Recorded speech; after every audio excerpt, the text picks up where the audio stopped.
Hi, students. Let's get started with the subject Science Chapter 6. Materials around us.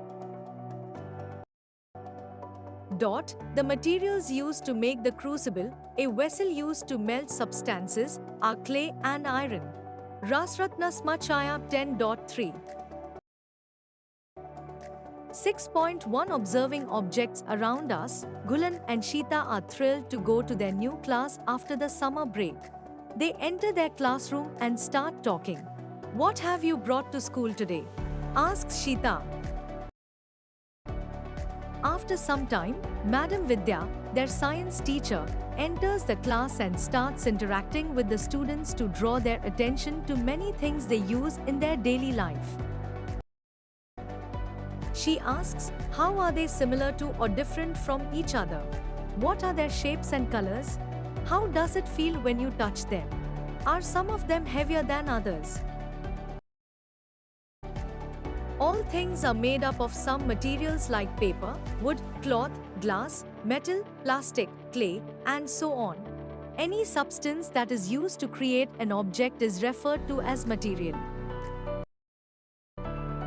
The earliest pottery found in the Indian subcontinent dates back to 7,000 to 8,000 years in the Ganga Plains, Lahore-Deva, and in Baluchistan, Mehergarh. About 4000 BCE onwards, Sindhu Saraswat developed techniques of wheel-turned pottery production, pigmentation, application of protective or decorative coats called slips of multiple colors, decorative painting, etc. These techniques became further sophisticated during the Sindhu Saraswat, also known as Harappan, civilization, 2600 to 1900 BCE, with a bright red surface painted with black-colored designs displaying geometric patterns and aquatic and terrestrial animals. The clay used for making pots, dishes, bowls and other items was carefully selected and cleaned, sieved, kneaded, turned over a wheel and finally baked in kilns. Baked clay is called terracotta. Pots were used for various purposes, from cooking to storage of food grains, oil, and so on. Some very large storage jars and other pottery items are exhibited at the National Museum, New Delhi. 6.2 How to group materials. You must have noticed that an object can be made from different materials and some materials can be used to make more than one object. The method of arranging the objects into groups is called classification. Objects can be classified on the basis of a common property that they have. Similarly, we can classify materials based on certain properties.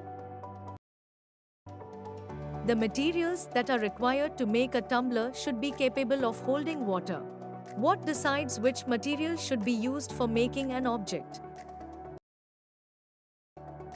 We choose a material to make an object depending on its properties and the purpose for which the object is to be used. We may use different materials for making different parts of an object. For example, a pen may be made up of different materials like plastic, metal and ink. Discuss in class other properties of sports balls such as size, color, texture and how high they bounce, and understand why balls are made up of specific materials for specific sports. Group the objects in as many different ways as possible.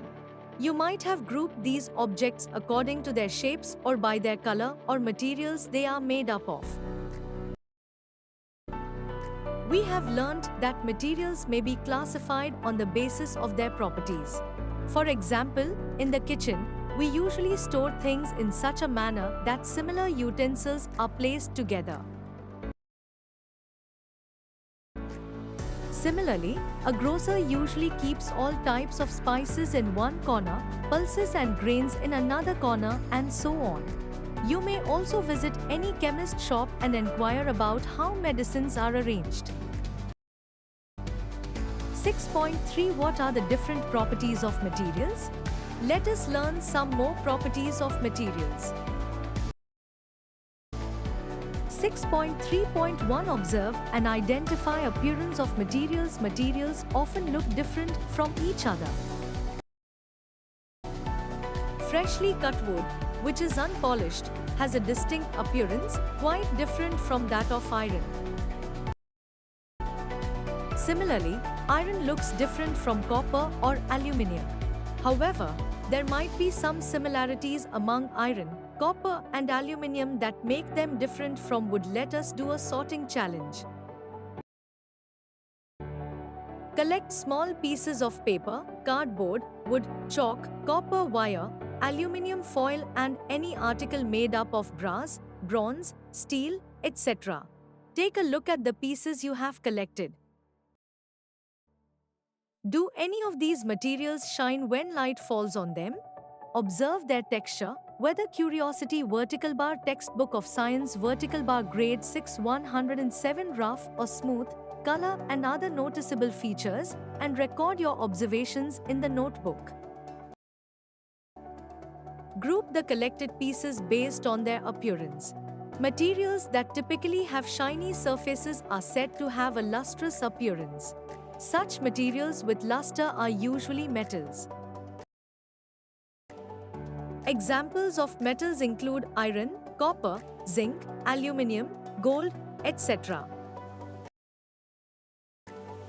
However, some metals may lose their luster and start to look dull or non-lustrous due to the effect of air and moisture on them. As a result, we often notice the luster only on their freshly cut surfaces. Non-lustrous materials are those that do not have a shiny surface. Some examples of non-lustrous materials are paper, wood, rubber, jute, etc. All that glitters is not gold, goes an old saying. Not all the materials that shine are metals. Surfaces of some materials are made shiny by polishing or coating them with thin layers of plastic, wax or any other material which makes them look shiny. These materials may not be metals. 6.3.2 Which materials are hard? When you press different objects or materials with your hands, some of them like stones may be hard to compress, while others, like an eraser, can be easily compressed. Take a metal key and use it to scratch the surface of a piece of wood, aluminium, stone, iron, candle, chalk and any other material or object. Can some materials be scratched more easily than others? Materials which can be compressed or scratched easily are soft, while other materials which are difficult to compress or scratch are hard. However, these properties are relative in nature. For example, rubber is harder than sponge but softer than iron. 6.3.3 Explore materials through. Which one can see or cannot see? Gulen, Sheeta and Sara are playing hide and seek with their friends. Gulen hides behind a wall, Sheeta hides behind a big tree in the garden while Sara hides behind the frosted glass door, which has a hazy surface. Sheeta's younger brother can see all of this happening through a glass window of his house. The materials through which things can be seen clearly are called transparent. Glass, water, air, cellophane paper, etc. are some examples of transparent materials. Why did Gulen, Sheeta and Sara choose these places to hide? Do you think it would be possible for Sheeta's brother to see her and her friends through a closed wooden window of the house? Object hard soft materials brick hard baked clay water bottle pillow tumbler table sweater any other. Hard or soft objects and the materials they are made up of. Curiosity Vertical Bar Textbook of Science Vertical Bar Grade 6 109. There are many materials through which you are not able to see at all. These materials are called opaque. Wood, cardboard and metals are examples of opaque materials. The materials through which objects can be seen, but not clearly, are known as translucent. Butter paper and frosted glass are examples of translucent materials. Look at Fig. 6.5. Identify and label the nature of materials used by Ghulan. A. Sheeta. B. Sara. C. And Sheeta's brother. D. 6.3.4 What is soluble in water?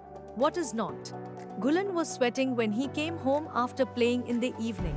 He was feeling tired and thirsty. Ghulan's mother mixed a spoonful of sugar, a pinch of salt and some lemon juice in a glass of water and offered him this shikanji, lemonade, to drink. Ghulan noticed that while his mother was mixing sugar and salt in water, the salt and the sugar disappeared after a while.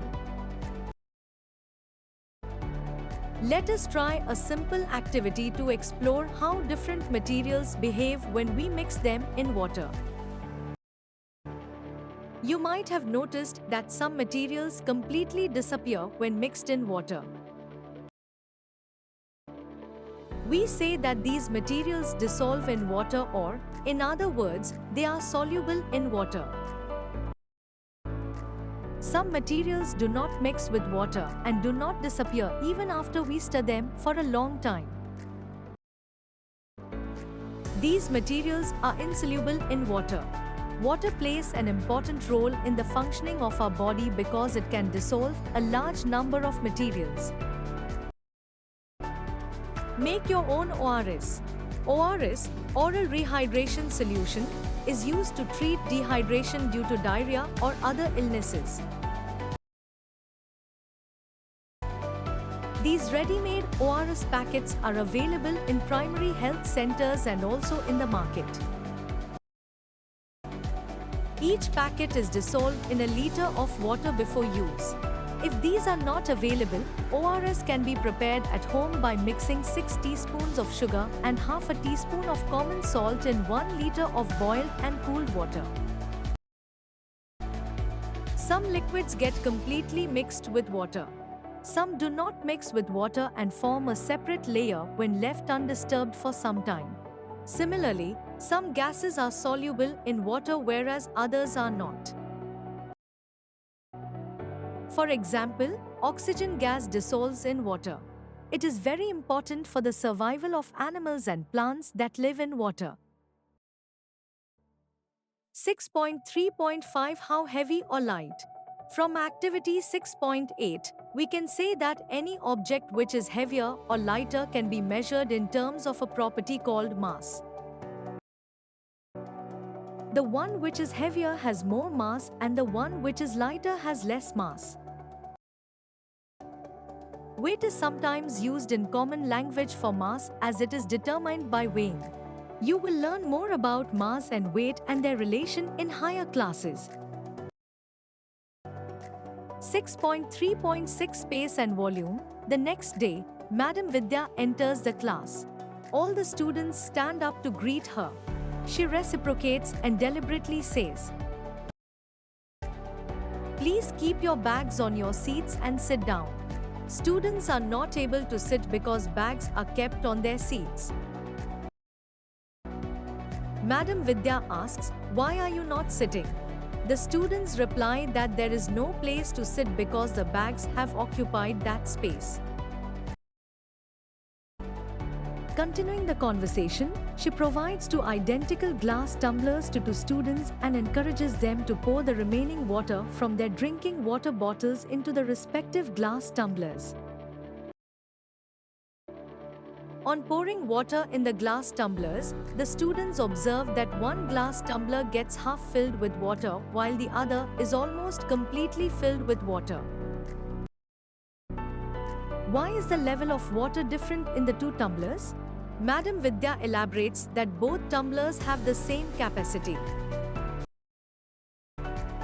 The water level differs in each case, which indicates that the amount of water in each tumbler is different.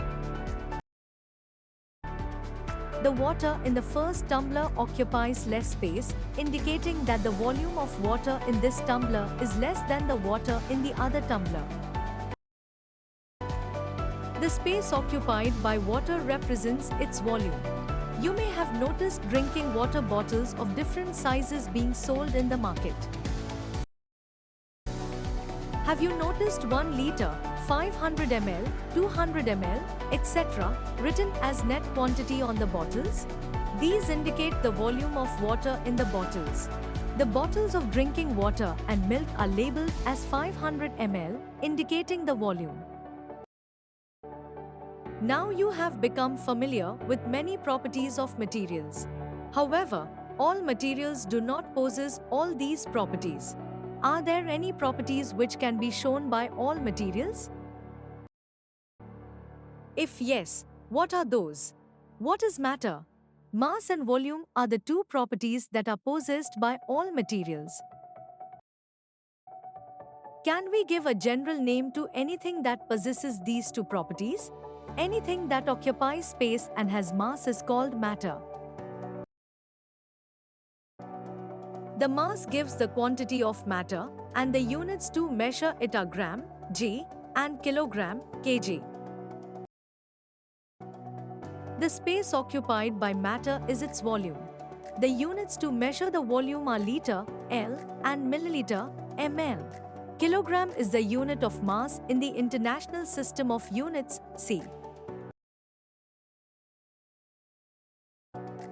Kilogram is abbreviated in lowercase as kg.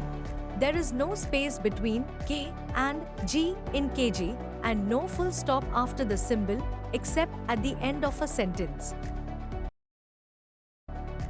While writing the mass, always leave a space between the number, numerical value, and the unit.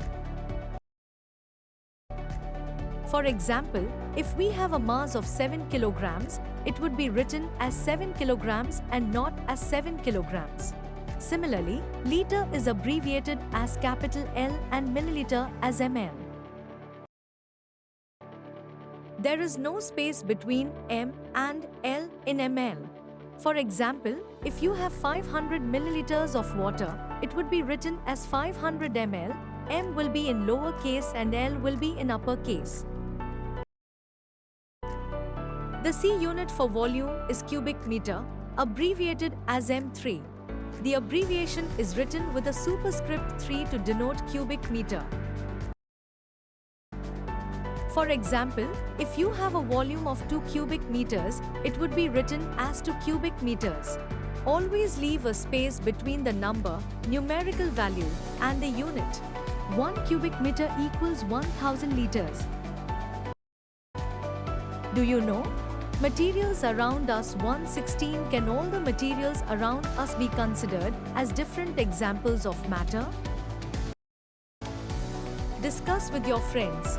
For example, water is matter, sand and pebbles are matter, and so is the cup. Materials are types of matter used in the creation or making of objects. We learned that materials look different and behave differently.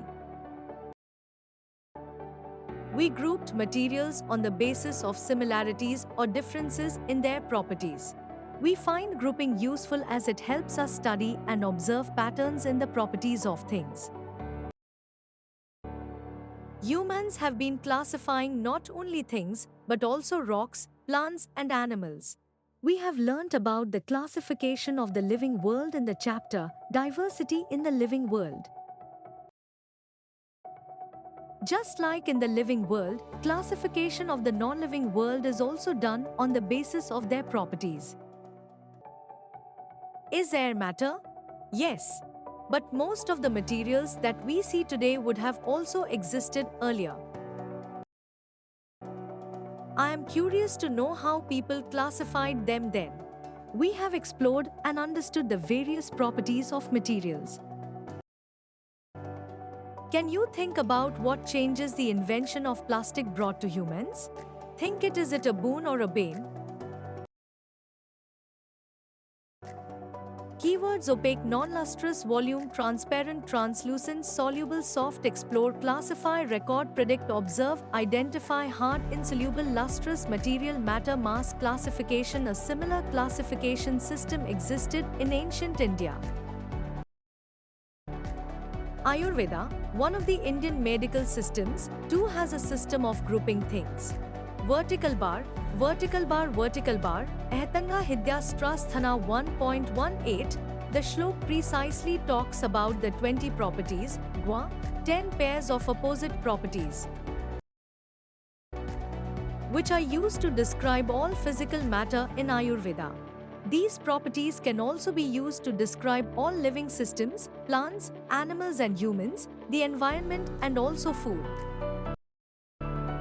Thanks for watching.